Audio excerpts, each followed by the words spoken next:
যুবভারতীতে ২২ মিনিটেই নাভিশ্বাস উঠেছিল লিওনেল মেসির, অথচ ওয়াংখেড়েতে ৬১ মিনিট থাকলেন তিনি।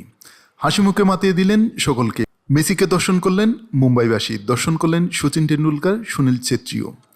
দুপুর ২টো থেকে দর্শকেরা ঢুকতে শুরু করেছিল ওয়াংখেড়ে স্টেডিয়ামে। ঠিক ৫টা ৫০ মিনিটে ঢোকেন মেসি, সুয়ারেস, ডিপলরা। মেসির সঙ্গে ছিলেন নিরাপত্তারক্ষী, ফটোগ্রাফার, সঞ্চালকরাও, কিন্তু কেউ মেসিদের গাড়ির কাছে যাননি। একটা দূরত্ব রাখছিলেন সবসময়, তার ফলে মেসিদের দেখতে পাচ্ছিলেন সকলে।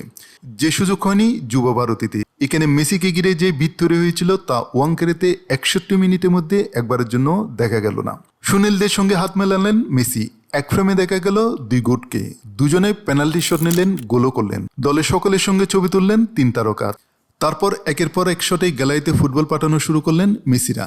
গোটা মাঠ ঘুরে ঘুরে একই কাজ করছিলেন তারা। গ্যালারিতে একদম কাছে ছিলেন ৩ ফুটবলার। সকলে মনের আনন্দে দেখলেন প্রিয় তারকাকে। একবারও ভিড় তাদের বাধা হয়ে দাঁড়ালো না। মাঠের মধ্যে মনের আনন্দে ঘুরছিলেন মেসিরা। সবসময় একটা হাসি লেগেছিল মুখে।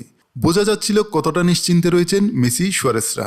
যুবভারতীতে মেসিদের দেখে বোঝা যাচ্ছিল বিরক্ত হচ্ছেন, কিন্তু ওয়াংখেড়ে দেখালো কিভাবে একটি সফল অনুষ্ঠানের আয়োজন করা যায়। মেসিকে সংবর্ধনা দিতে গিয়ে সচিন বললেন, দুর্দান্ত একটা সময় কাটালাম। মুম্বাই স্বপ্নের নগরী। এ মাঠে অনেক স্বপ্ন সত্যি হতে দেখেছি, আরও একবার তা দেখলাম। যতবার মেসির নামে জয়ধ্বনি উঠল, ততবার সুয়ারেস, ডিপলের নামেও চিৎকার হলো। মেসির সমান সম্মান পেল দুজনেই। ৬১ মিনিট ধরে সুষ্ঠুভাবে একটা অনুষ্ঠান হলো, একবারের জন্য তাল কাটল না। সঞ্চালক সারাক্ষণ স্টেডিয়ামে দর্শকদের তাতিয়ে গেলেন, দর্শকরাও আনন্দ করলেন।